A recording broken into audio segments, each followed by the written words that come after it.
G'day guys, Dave from West Oz RC here again today, and I'm going to go through all the mods I've done on this beast that I've built here. It's taken me about 2 years to build. I'm pretty much finished with it. I don't really want to spend any more money on it because I don't even want to think about it. I'll start first of all, to tell you honest, I don't even know where to start. I'm going to go from front to rear and just show exactly what I've done with the truck. But first of all, I'll start with the body. With this body, what I did was, first of all, I put some Gorilla tape on the insides of the guards. You can see they're pretty flexible. I've cut them down so they can fit on top of the RPM arms. That stops a lot of junk going inside of the truck, like heaps. It stops a lot when you're turning your wheels and you're spinning them and it goes flying inside the truck. It just goes everywhere. So I've done them on both sides, obviously, and with the shoe glue, it's actually not shoe glue I used liquid nails, the clear stuff.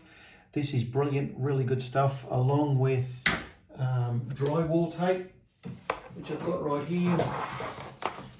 So I've used a bit of that stuff there, and that stuff's really, really good. So all I do is I put the liquid nails on the surface, and then I cut strips of that on there and put it on there, and I grab some more of the liquid nails and I just press it in there. And as you can see, this body is 2 years old. It has taken an absolute smashing, but look at that. It's still pretty like not too bad. What I've also noticed, guys, is if you get a brand new, like I'm getting a Mojave next week. I'm going to do this straight away. What happens is with brand new bodies, you can see under there it's got like all the stone marks that I'd had before I put the liquid nails on, and it sort of takes away all the color on the inside. So I just put some of the liquid nails on there and just smeared it over the top of it to stop the paint from chipping away from all the stones. So I've put a fair few layers on the front, as you can see, and you can see how much I can bend the crap out of that, and it's just brilliant. Absolutely no problem at all flexing. Yeah, so that's a great little mod there. Okay, so from the front, I've managed to put I don't know if anyone's seen my EXB front mount bumper bar to the M2C hinge pin supports, but I've managed to get the EXB and the M2C hinge mount to match up. So you can see how I've cut the support out. And another thing what I've done was, that's not in the video, which I'm showing you in this one here, is I've put 2 washers on the front of the, I've put 2 washers on the front. You can actually see them there, and I had to space those washers out to hold the front cowling on. So yeah, that's the first mod, I guess. I don't know how long this video is going to go, but sorry if it's going to be really long. Okay, so the next mod is the RPM arms. Brilliant arms, guys. Really awesome flex in them. Yeah, I've not broken the front ones. I have replaced the rear ones. The rear ones lasted me about a year. I've also got Integy hubs inside there on all 4. So there's the front. There's the other side on the front. The Integys are brilliant, guys. These ball joints do not pop out of there at all. And the rear ones, I'll show you the rears. So there's the rear hubs in there. And there's the other one in there on that side there. Okay, so the next thing I've done was the HR diff housings. Absolutely brilliant. Now, the screws from the EXB front mount go straight into the bottom of that housing, and they hold in really well. Make sure you put some Loctite on those. So I got HR in the front, HR in the rear. There's the HR in the rear. There's a HR right. Oops, sorry about that. It's not really well seen, but that one there. So the next thing is the M2C chassis. That's taken a beating itself, and it's still pretty dead straight. As you can see, there's not one bit of bow in that. So that is a pretty awesome, thanks to Mitch at M2C for such a brilliant chassis. They are absolutely incredible. Next thing is I've got M2C shock towers, another brilliant product from M2C. I have the standouts, the M2C standouts for the shocks. I have the M2C shock caps and pistons, which are right here. These pistons are fantastic. They've actually got slots in the bottom of them that when the piston is coming up, the O-rings that are on there, they go on the outside of the piston, and they force the rubber O-ring out and slows the movement of the suspension. Have a look how smooth this suspension goes down, and you'll see how nicely it returns. Yeah, the absorption is fantastic, and also in the rear, brilliant suspension setup. So I did go with 80 weight in all 4 shocks.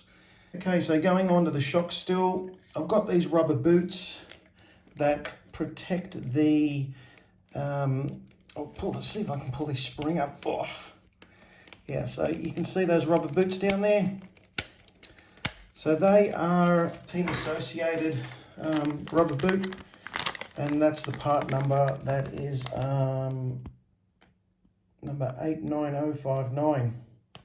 Shop boots, brilliant little shop boots. I've got these for my Mojave, which I'm getting next week. These stop a lot of the dirt and the little rocks hitting the shafts, and it just protects the shock from damaging the rod. Okay, so that's about all on the shocks. I've got them wound down pretty low. Well, it's a high ride height, because the simple fact that all these metal bits, as you guys know, puts a bit extra weight in the truck, especially the body. I've probably put an extra kilo on this truck with all the weight of the mods. So I'm actually looking at trying to get a local company to make me up some extra springs, so a little bit stiffer. I'm going to try them out. From here we go to the M2C front brace and rear brace. Is right there, front and rear brace. Also the tower brace for the rear, I've got these also. These are incredible. When you come down hard on the tail end, it protects the diff housing. And I've snapped diff housings before even with this here. It just ripped it straight out, but with these here, absolutely brilliant. The next one here, okay, so the electronics. So I've just recently changed the servo to a Power Hobby 729 MBL. Now I think these are about 35 kilo, whatever, at 7.4 volts. It runs at 500 ounces per inch of torque. It'll also go up to 8.4, where it'll have 565 ounces per inch. Pretty tough. I've only had it in there for one run, and it was fine on my last run, on my last video. Also got my I got a HR servo mount. Really nice mount, never had a problem with it. Holds that servo in like solid as. Really the only standard thing left on this car is my steering servo saver, my center strut, and my servo, sorry, my receiver box. It's pretty much the only standard thing that I've still got in this thing. Working down the truck, I've got a HR battery case. The old one just kept snapping, it just kept falling out. Yeah, just on big jumps, guys, it just pulls all the plastic thread out and it just goes flying. I've opted for the Max 6 Easy Run setup. The Max 6, as you guys know, 160 amp ESC. There is one design flaw with them, is the fan. I broke 2 fans. I broke the original fan and I put an extra fan in there, broke the blades on that. So after breaking so many fans, I went with the Surpass 2800 RPM fan, and I tell you what, that has been in there for like a year and it's not broken, and I've taken it off some pretty steep jumps, some big jumps, and that Surpass fan is absolutely brilliant. So that's sitting inside there. I've got a little bit of mesh over the top of it to stop it from getting any grass or anything in there. The motor is a 4985 1650 kVA. The torque in this thing is unbelievable. You guys know what these motors are about, and this is exactly the same setup I'm putting in my new Mojave, and I cannot wait to get that set up in there. I'm going to make a video of the setup all getting put together for the Mojave, and I've got a few little extra bits and pieces for that thing to make that hook up nicely too. The fans, I've got Power Hobby twin setup fans on the 1650 kVA. This thing's sounds like a jet taken off. Great little fans, keeps it pretty cool. And so yeah, it's a great little setup. From there we go to the rear.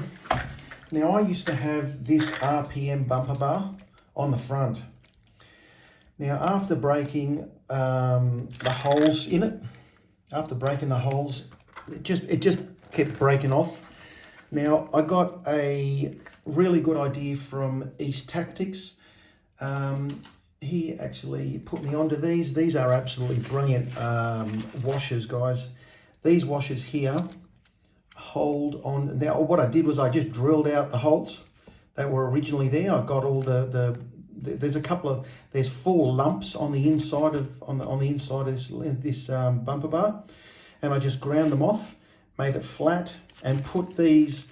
What are these called? These are Tinnerman washers. I'll get a good shot of this in a sec. And you put these washers on there and you tighten them down, and honestly, that has had so many massive hits on the rear that has not moved one bit. It also acts as a great bump stop. So East Tactics, thank you so much for that idea on that. I really have a shout out to them. His ideas are amazing. Rear M2C hinge pin supports. Now I want to talk to you guys okay, so the next thing is I'm just going to show you these Tinnerman washers. That's the part number of them. So jot them down, and these are fantastic. They are stainless steel. I'm pretty sure they are, yep. And they're just, you buy these guys, you'll never have a problem. They're the ones that I've used at the front to hold on the front part of the EXB bumper bar to the M2C chassis hinge pins. So going back to the rear bumper bar, so I've just put that on the back now. That protects the rear end of the truck when it comes down pretty hard on the back. Yeah, there's no worries about landing like that, guys. It's just absolutely fantastic. So next thing I want to talk about is these RPM wing mounts. Now I have broken probably 4 sets of wing mounts, 2 standard sets, a set of EXBs, and I just got fed up and I put these RPM ones on, and I tell you what, they are freaking brilliant. I have landed so hard on that tail that they have not even moved. it is so flexible. It just does, they just don't break. I just can't believe how strong they are, and I highly recommend those 100%. Also got RPM mudguards here. They protect the drive shafts from stone damage. They're absolutely fantastic, these two. I really recommend these. I've also got the boots on the back here, you can see. They're a great little item too. So going on to the radio gear that I've got for this truck, I've got a Radio Link RC4 GS. This thing has never let me down, guys. This is an absolute treat of a remote control. Feels nice and sturdy in the hand. It has 10 programmable cars that you can put in there. It comes with the receiver, which has a gyro in it, and I don't have the gyro active in the Kraton, but I will have the gyro in the Mojave. This is actually for the Mojave, so I'm going to have the gyro for that, so I can do a lot of drifting with that also. So great radio. I've had the truck at the other end of the football field where I could barely even see it, and still had full control of the vehicle. I think the radio range on these are 600 meters. Just let me know in the comments below if that's incorrect. So 600, I believe, on this one here. And so yeah, another thing with the diffs, I've gone with the HR diffs inside the actual diff housings. So I'm using 30k in the rear, 60k in the front, 200k in the center diff. Now the center diff is also a HR. Okay, there's the HR diff, center diff, and the pinion gear I have is a 22 tooth, and the spur is an Integy 50 tooth. So that's an Integy spur gear. Never had a problem with it. It does make a little bit of a different sound to the standard one. It has a bit more of a sort of a resonant sound. It sounds really strange, but I love the sound. It sounds like a supercharger when it takes off. So the last thing is I've got a set of Outcast wheels on this with the back flips, brilliant tyres. Everyone knows about the back flips, just fantastic tyres. Nothing enough said on those, you know, they're just absolutely fantastic. So there you go, guys. It is a beast of a truck. It has cost me a fortune. I don't recommend you spending all that if you guys are married or anything. Yeah, I cop it from the missus a lot. Oh, more stuff you're spending, but honestly, this thing is an absolute freaking beast, from front to rear. Yeah, you know, it breaks a few little things here and there, but you know, another thing too, I've got HR rod ends. They're pretty good, but I did break one on one of my last runs. I've actually got the Technos back in this side here, but the HR is still running strong in that side here. So yeah, well, I think that's about it, guys. Like and subscribe, please. Really appreciate the views. If anyone has any questions, just put it down in the comments and I'll try and answer them as best as I can. So yeah, there's, you know, there's a lot of mods on this thing. You guys might want to only do half or the front or the rears or whatever. But I just decided to do the entire truck because I just didn't want it to, I just wanted to send it and put on heaps of, just want to give it heaps and survive basically. And it does, it does really, really well. So yeah, all right, well, I hope you enjoy that, guys. Thanks for the views. Give us a thumbs up and subscribe, and I'll see you guys on the next one. Cheers.